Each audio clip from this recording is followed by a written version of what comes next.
Salut à tous, aujourd'hui encore on va faire une recette sur une demande d'une abonnée. Mais franchement j'avais envie moi aussi de manger cette recette là.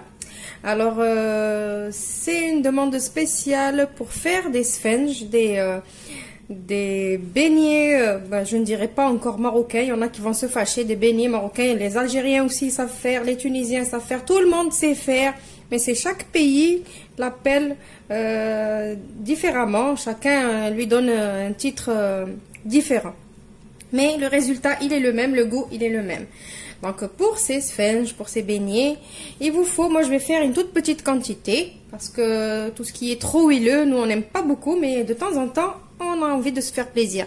Donc je vais faire avec 250 g de farine, un petit sachet de levure boulangère, 200 ml d'eau tiède et une demi-cuillère à café de sel.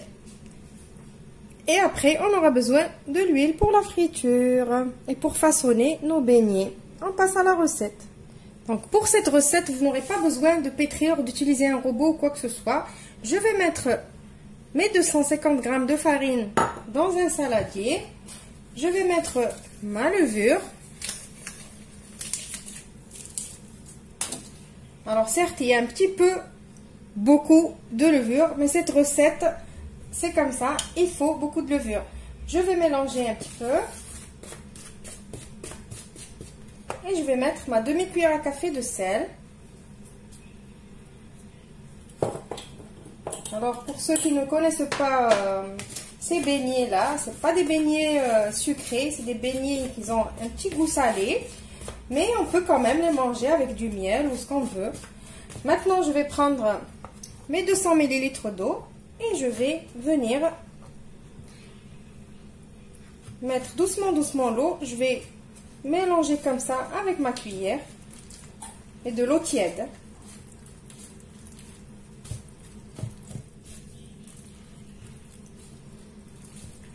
Je continue comme ça. Voilà, j'ai fini de mettre tout mon eau. Maintenant, je vais mélanger. Vous voyez, je mélange. Je mélange jusqu'à ce que je vois une pâte bien homogène. Ma pâte, elle va rester collante, bien évidemment. Voilà, donc je mélange un petit coup comme ça. Un petit peu d'huile de coude, juste pour mélanger comme ça. Je ne suis pas en train de pétrir, juste pour que ça se mélange. Voilà. Maintenant, je vais couvrir et je vais laisser jusqu'à ce que ça double de volume. Alors je vous montre quand même la texture de la pâte. Elle est collante, hein? Voilà, donc il faut qu'elle soit comme ça. De toute façon, les ingrédients, les quantités, elles sont justes. C'est 250 g de farine, 200 ml d'eau. Vous ne pouvez pas vous tromper. Donc couvrez comme moi au départ avec du film alimentaire et après mettez un petit bout de papier alu, comme ça on est sûr qu'il n'y a pas d'air qui va passer et que ça va vite fait gonfler. Mettez-le dans un petit coin chaud, ou s'il fait chaud, ça va aller vite. Donc je vais laisser jusqu'à ce que ça double de volume et je vous retrouve après. Voilà, alors ma pâte, elle a bien gonflé. Vous avez vu, 250 g, ça va vite, ça c'est pas resté trop longtemps pour gonfler. Alors j'ai huilé ma main, j'ai huilé mon petit plan de travail. Je vais venir maintenant, je m'aide avec un petit peu d'huile, à chaque fois je mets de l'huile. Je viens, je mets ma pâte sur mon plan de travail. À chaque fois que vous voyez que la pâte elle colle à vos mains, mettez encore de l'huile sur la main. Voilà. Alors maintenant, pour qu'elle colle pas, je vais venir mettre de l'huile dessus, comme ça. Je vais essayer de faire comme ça. Maintenant, qu'est-ce que je vais faire? Je vais prendre mon couteau, comme d'habitude. Et je vais venir,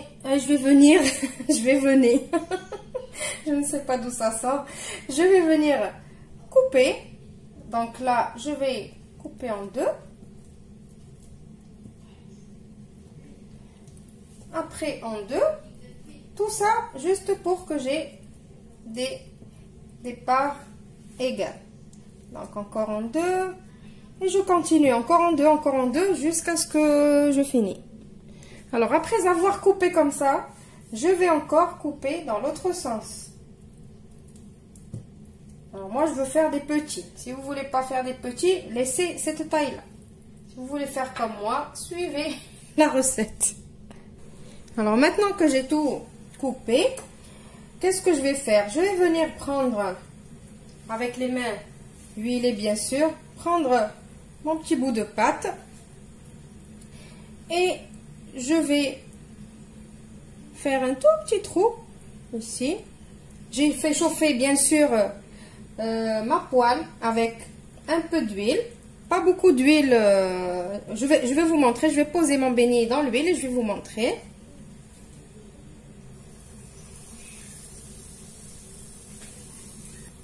Voilà, alors quand je pose mon beignet, voilà, vous voyez, l'huile, il est pas vraiment dedans. Il est à moitié dans l'huile. Dès que vous posez, vous commencez à prendre avec une cuillère de l'huile et mettre par-dessus, comme ça, il va gonfler. Alors, l'huile, elle est chaude, mais sans plus. Donc, j'ai fait chauffer l'huile et j'ai baissé à fond. Là, elle est vraiment, mon feu, il est vraiment bas, jusqu'au minimum. Donc là, comme ça, on n'a pas besoin de faire deux poêles. Il y en a qui mettent deux poêles pour faire cuire. Mais non, ça ne sert à rien. Une seule poêle, il y en a assez. Donc celui-là, le premier, je l'ai posé. Maintenant, je vais le retourner. Voilà. Celui-là, pas encore. Je continue de faire comme ça. Donc la forme, bon, je m'en fiche un petit peu. Puisque c'est le goût qui compte. Donc, vous les connaissez en forme ronde, mais bon, moi, la forme, c'est peu importe. L'essentiel, c'est le goût, c'est le fait maison. Donc voilà, vous continuez comme ça jusqu'à ce que vous voyez que ça commence à colorer. Et après, on tourne. Et on continue la cuisson. Voilà.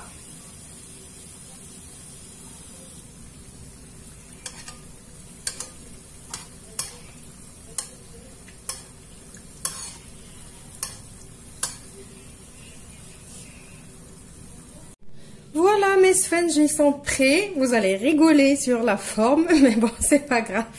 C'est pas la forme qui compte, c'est le goût. Franchement, de cette façon-là, ils boivent pas l'huile du tout. Leur couleur, elle reste comme ça, un joli doré. C'est pas ils sont pas vraiment bronzés comme vous les connaissez parce qu'on les a fait cuire tranquillement sur un petit feu doux jusqu'à ce qu'ils ont cuit à l'intérieur bien comme il faut. Franchement, j'en ai déjà goûté une. Elles sont excellentes.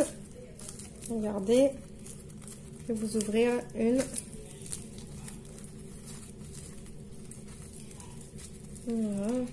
Il manque plus que le verre de thé. Et ça y est. Absolument le verre de thé à la menthe. Avec ces beignets là. Voilà, donc vous voyez, ils sont bien cuits à l'intérieur. Ils sont bien croustillants. Comme il faut. Bon, quand ils refroidissent, ils deviennent un petit peu moelleux, mais c'est bien. Voilà, quand ils sont à peine cuits, je crois que celle-là c'était la dernière. Ça croustille, comme ça. Et après, dès que ça refroidit, ils deviennent comme ça, bien moelleux. C'est comme ça que je les aime, moi, en tout cas. Voilà, donc j'espère que cette recette, elle va vous plaire. Et que j'espère que l'abonnée qui m'a demandé cette recette-là va être contente. Elle va l'essayer, elle va me faire son retour. Et j'espère que tout le monde va aimer. Je vous retrouve dans une nouvelle vidéo prochainement. Au revoir et merci.